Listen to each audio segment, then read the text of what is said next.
Reap your sheep, water your sunflower, Odyssey your donkey.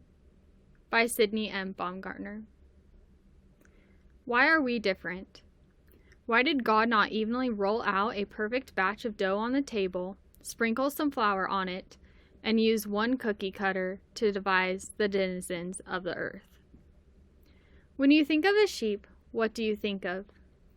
A flock of perfectly white balls of fluff grazing in a deep green field, with a man clutching his rod and staff, carefully watching over them in peace and gratitude? What if there was a black dot in the middle of that woolly mass of white? Would you notice? We so easily pick out the black sheep because he is different from the others in his outward appearance. Yet, he will yield the same amount of wool. He has the same quality of meat. He is differentiated by the gene that gives his skin and wool a different color, easily identified when passing the pasture. The shepherd does not watch over him with any less care than he does any other sheep in the flock. God does not watch over any person on earth with any less care, no matter what they may look like. Psalms 139:14. Fearfully, wonderfully made for our own individual purpose. When you think of a rose, what do you think of? A deep red swirl of love? A bright pink bouquet of happiness and admiration that is transferred from the shaking hands of a young person to the open hands of their lover? Or a plant with a stem of thorns that somehow produces a beautiful blossom of velvety petals? No matter what file you pull out of your memory bank when recollecting a rose, society views them as a highly sought-after flower of elegance, wealth, and love. People travel millions of miles to go and wallow in the vast acres of roses. What if a sunflower found itself stretching its neck up to the sun in one of the rows of the sea of red? This bright yellow head will follow the sun across the sky, not caring about the stationary societal standards set by the rest of the field. The sunflower has one goal: to continue to follow the path that God has asked it to yearn towards. So day after day, it will reach its head up to the sky and worship the sun. It will pay no mind to the blossoms of red elegantly sitting beside it. People also drive for miles to wade in the sea of bright yellow sunflowers, bright, happy, driven. But among the roses, a sunflower is an eyesore. Why? The horrid yellow leaves clash with the glamorous deep red of the roses. It does not fit in. In a few weeks, the sunflower's time will be up, and the darkness of death causes the golden petals to morph into dead brown leaves. It will never know its beauty. It will never understand that it is helping the tiny field mice and birds live through the winter by letting go of its high yield of seeds. Never will it feel as though it is not enough because it grew in the wrong field. Demoralized by society for taking away the ambience of perfection created by the roses. Little does it know that God needed it there, wanted it there.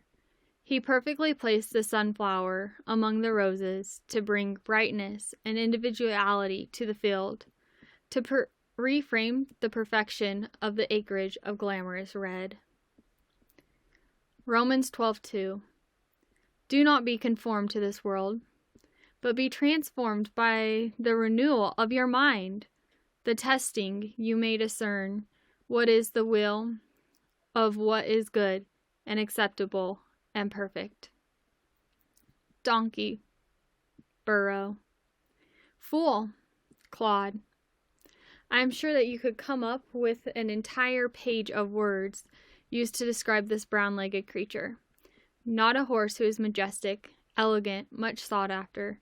Just a dumb animal that works its heart out in the field. Before Christmas was a thing, a little donkey was set on a very important mission. He was saddled by Joseph, Mary's husband and father figure to Jesus. Placed upon his back could be considered one of the most important cargo ever transferred. With only the path of God asked him to walk before him, the donkey pushed on to carry Mary and her unborn son to their destination, Bethlehem. He did not know where he was going, nor did he care.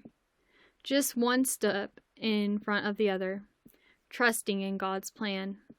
The child was born. Come to find out, that birthday lives on today. It is actually a huge celebration down here on earth. Months of preparation go into making this one day perfect for a large amount of residents across the globe. When Christmas time comes around, the world shines with lights and shades of green, red, silver, and gold. Pine trees take over the windows and open spaces, flaunting their festive ornaments. There is a sense of joy, happiness, and anticipation in the air. The world is decorated, and this glorious holiday was made possible by the donkey. That's right. Did the donkey know what would come of his trip to Bethlehem with the beautiful Mary on his back? No. He just walked as he was asked. He just trusted in God, in his purpose, which was arguably did not live to see the results of. No lights to guide his way down the streets, no joy to breathe in his nostrils, or anticipation in the air to fuel his journey. Just one hoof in front of the other, working to serve the Lord, not for recognition, but for love.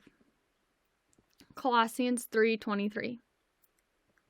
Whatever you do, work at it with all your heart, as working for the Lord, not for human masters.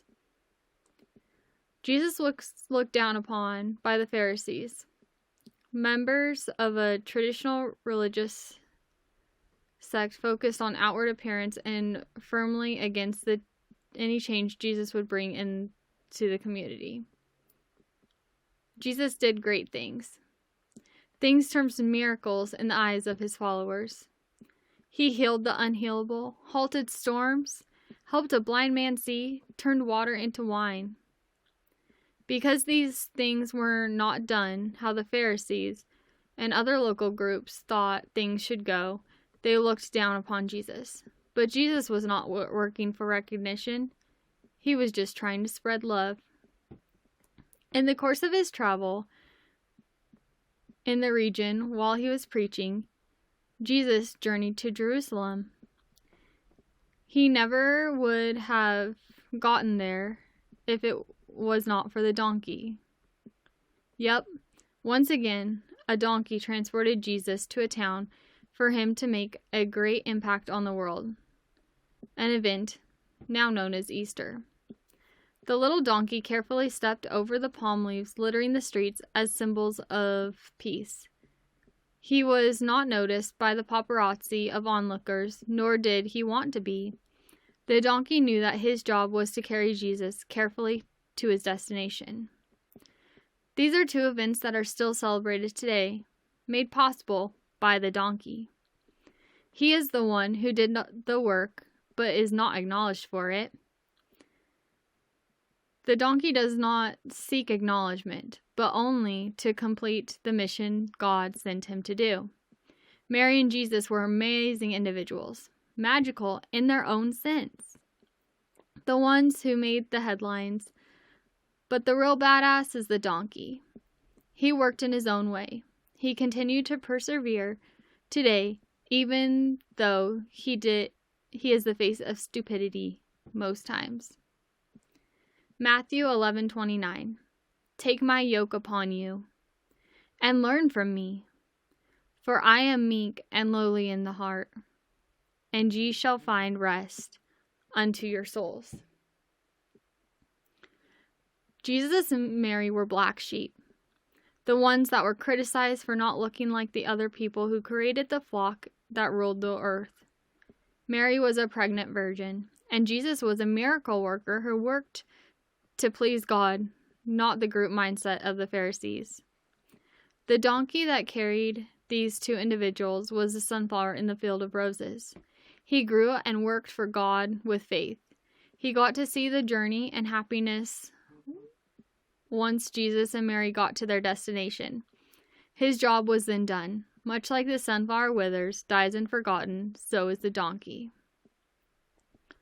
1 John 2:15.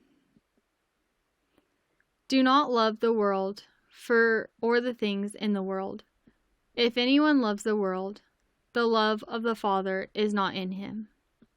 For all that is in the world, the dirges of the flies, and desires of the eyes, and pride of the possessions, is not from the Father, but from the world. And the world is passing away along with its desires, but whoever does the will of God abides forever. We all have differences. Yep. Everyone has their unique flaws. For some, they are shown more outwardly, like the black sheep and the sunflower. For others, they are hidden deep down in the abyss of their soul, like Jesus and Mary. For others, they are somewhere in the middle, like the donkey. A true leader is able to create a place for their followers to discover their differences. These differences give each one of us our own dash of quirkiness. We are all perfectly created snowflakes fluttering in our own path to the ground. It is up to the leaders to shape us into snow angels, snowmen, or leave us in the mountain tops to be admired. So surround yourself with the roses, with the unicorns, with the thinkers, the doers, the people whose goals, hopes, and dreams align with yours, the ones that can bring a campfire on the base of the mountain of your dreams and plot how you are going to conquer the dang thing. But do not hide your genuine self to fit in with them. Let your differences shine. Stand tall like a sunflower, and let your vulnerability encourage them to do the same. If you don't embrace your differences, really feel them, appreciate them, brag on them as your greatest blessings, the world is going to eat you alive. It is going to tear you apart and leave whatever is left for the birds. If you allow your ideas to guide your dreams, and you really love on all the people you come in contact with, you may be all right. No, you will flourish. You will be able to gather all your little pups with all their different personalities and colors, love them up and create a pack, and give that pack the same treatment you just gave yourself. Cherish the differences and support each member's uniqueness in ways that strengthen them. Or a group of differences that can come together to create a new recipe. One that may just revolutionize the banking industry. One that becomes a holiday tradition. Or simply one that becomes a household staple. Whatever this becomes, your ability as a leader to bring the different ingredients to the kitchen and create something different will bring you strength. It will give those around you strength. It will create deeper connections and a clearer purpose. It will give others another example to embrace. The black sheep, standing alone in the white, the sunflower, glowing among the roses, Mary and Jesus changing the world, and the donkey, marching along his path, without the acknowledgement, but still finding the strength to carry on and do his worthwhile work. And now you, finding and using the strength needed to live this life here on earth. Matthew 10:16. Behold, I send you forth as a sheep in the midst of wolves. Be ye therefore wise as a serpent, and harmless as doves.